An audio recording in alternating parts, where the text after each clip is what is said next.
Halo, apa kabar? Nah, banyak yang nanya-nanya ini nih, Bung Rocky.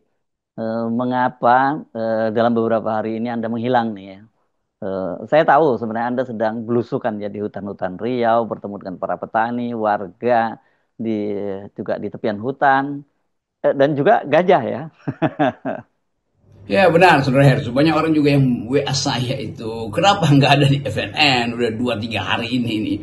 Dan itu menunjukkan orang ingin mendengar ulasan dari FNN yang memang dari awal dimaksudkan untuk mengulas, mendalami banyak peristiwa sosial politik, tapi dengan perspektif kritis, bukan perspektif yang memuji-muji atau menjilat-jilat tuh. Karena tetap FNN ini adalah critical journalism dan yang hendak diajukan adalah konklusi-konklusi yang dasar argumennya kuat tuh.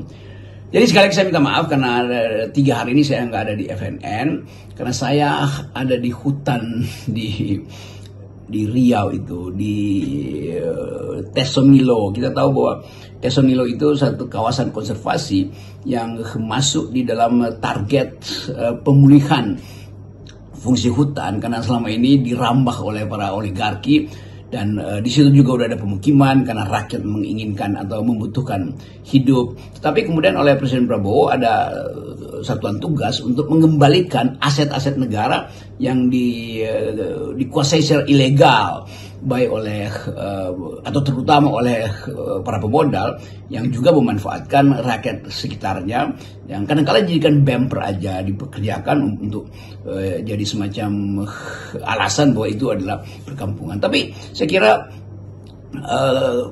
saya 3 hari terus ada di Pekanbaru, bicara dengan Pak Gubernur, Pak Wakil, bicara dengan Pak, dan kita berupaya untuk menuntun kembali akal sehat publik di dalam mempersoalkan Taman Nasional Tesonilo ini. Dan kemarin bahkan saya mengusulkan supaya 2 gajah itu yang sekarang merintih karena taman nasionalnya dirusak, terutama dirusak oleh perkebunan-perkebunan sehingga rumah gajah itu tidak lagi tersedia.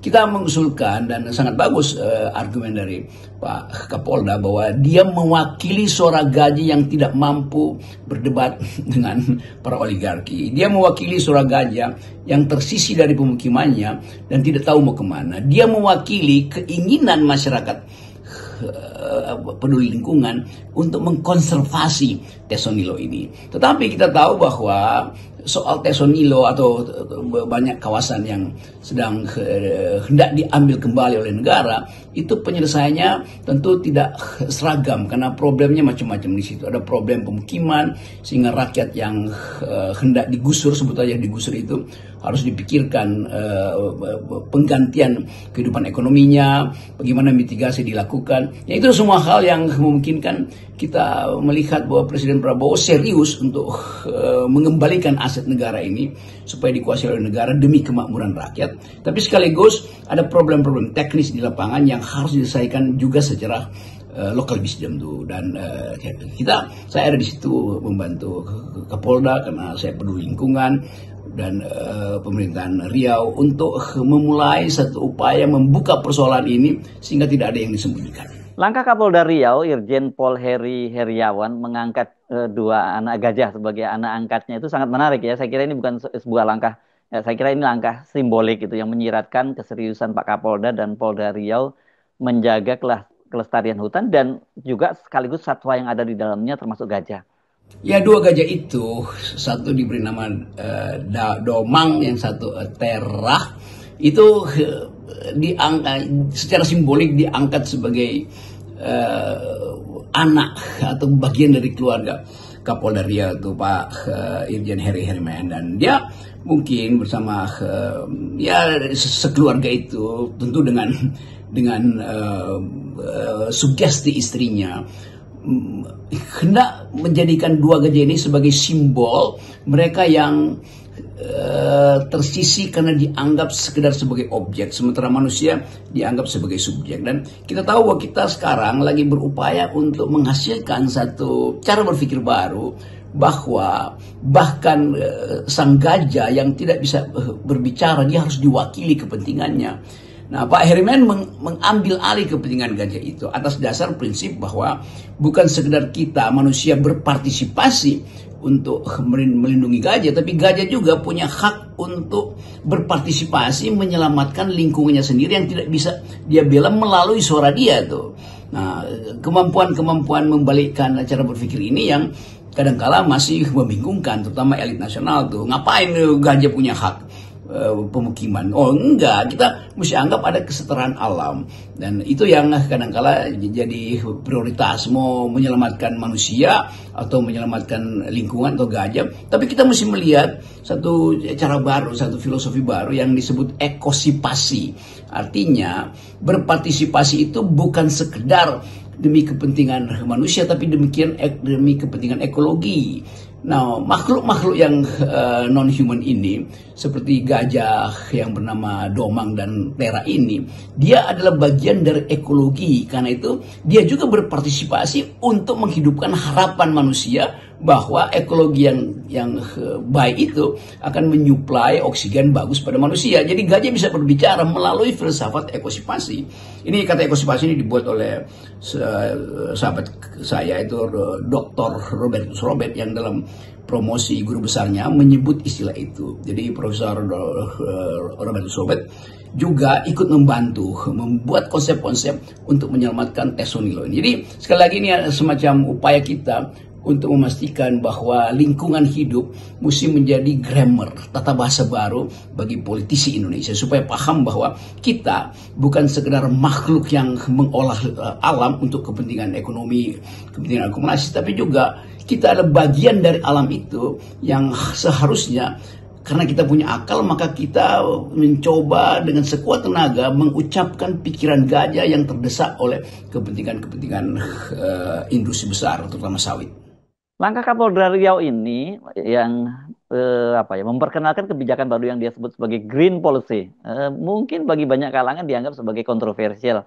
Tapi sebagai seorang aktivis lingkungan, Anda pasti menyambut baik pendekatan ekologi dari Pak Kapolda ini. Kapolda Riau, Saudara Irjen Heri, memang sosok yang mungkin dianggap kontroversial karena mengajukan satu dalil baru yang sangat akrab dengan lingkungan. Beliau mulai dengan satu konsep yang dia sebut green policing, yaitu upaya untuk merawat lingkungan melalui keterlibatan polisi, karena polisi yang paling ada di depan ketika ada krisis lingkungan. Nah, krisis lingkungan itu bisa bereskalasi menjadi krisis sosial bisa tumbuh menjadi krisis politik.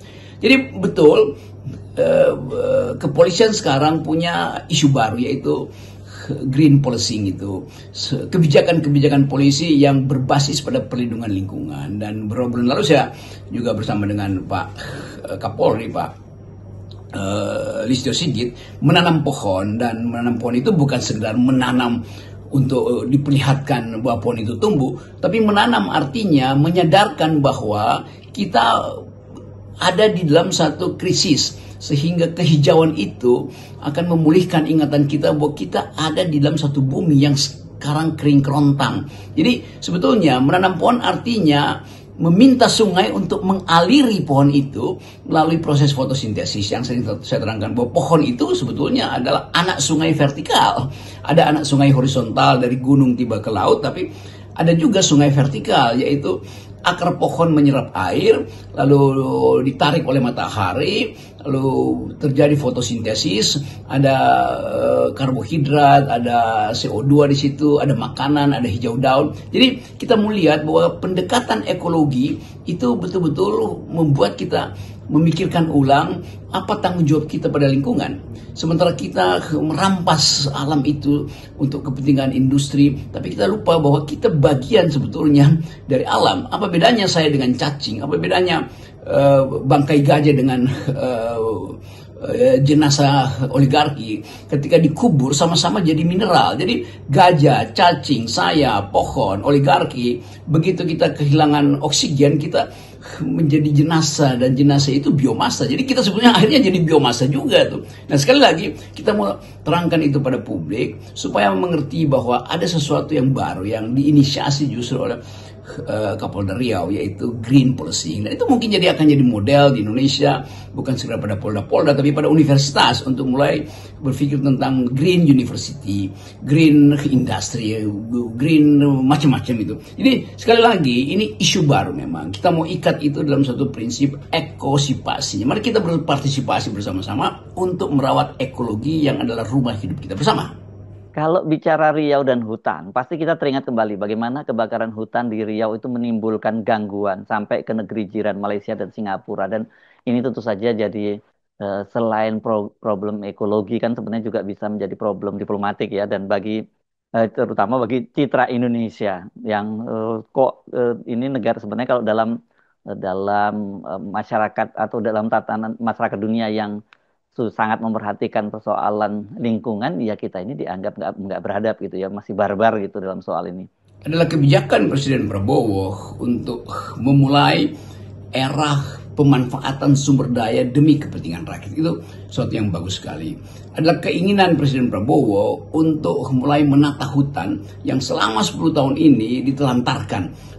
Tentu oleh kebijakan sebelumnya, dan dengan segala maaf kita sebutkan bahwa di era Pak Jokowi seluruh sistem perhutanan kita itu kacau balau itu, dan mungkin ini yang akan menimbulkan kontroversi itu. Jadi saya juga mulai melihat semacam gejala orang mulai mempersoalkan bahwa ya sensasi-sensasi tentang lingkungan itu sekedar ingin cari motif personal. Bukan. Kalau kita ada di dalam sistem dunia, kalau kita pergi seminar ke luar negeri, maka kita akan ditagih dengan pertanyaan, do you speak environmental ethics? Apakah orang Indonesia bisa bicara tentang etika lingkungan? Ya kita bilang ya, we do speak hilirisasi gitu. Mungkin kita akan bilang begitu tuh. Tetapi hilirisasi itu penting, tapi lebih penting lagi apa yang ada di hulu, yaitu perusahaan lingkungan. Itu yang mesti diingat tuh. Jadi sekali lagi, kalau kita masuk dalam isu lingkungan, itu betul-betul isu dunia, new kind of global grammar, satu tata bahasa baru yang dihidupkan justru oleh anak-anak muda, millennials, mereka yang menginginkan ada jiwa baru, jiwa yang hijau, yang menganggap bahwa ada kesetaraan makhluk, bukan sekedar arogansi, antroposentrisme. Jadi sebetulnya pikiran-pikiran baru ini juga mesti tiba di universitas. Nah karena itu Riau terutama memulai satu kebijakan green policy didukung oleh pemerintah daerah dan diucapkan terus-menerus setiap hari oleh Pak Kapolda, karena soal hijau ini, soal lingkungan ini betul-betul menjadi isu utama di Riau, yang dulu Riau dianggap sebagai eksportir asap sehingga kita diolah-oleh oleh Malaysia, oleh Singapura. Tapi dengan memulai green policy ini, dimungkinkan kita untuk satu waktu mengatakan bahwa kami sekarang mengekspor akal sehat, kami mengekspor oksigen, kami tangguh di dalam perundingan karbon nanti seluruh dunia. Jadi ini yang saya kira dukungan dari pemerintah Riau dan Kapolda Riau pada kebijakan Presiden Prabowo tuh, dan itu harusnya yang kita ajukan sebagai tesis baru untuk Indonesia yang hijau dan makmur tuh, yang seringkali dianggap sebagai tagline dari pemerintahan Presiden Prabowo, itu kembalikan aset-aset mineral itu pada negara untuk dibagi ulang tuh. Tapi pada saat yang sama kita ingin pastikan bahwa cara kita mengolah mineral itu tidak boleh merusak hak alam untuk tetap hijau. Salam akal sehat. Ya, salam akal sehat.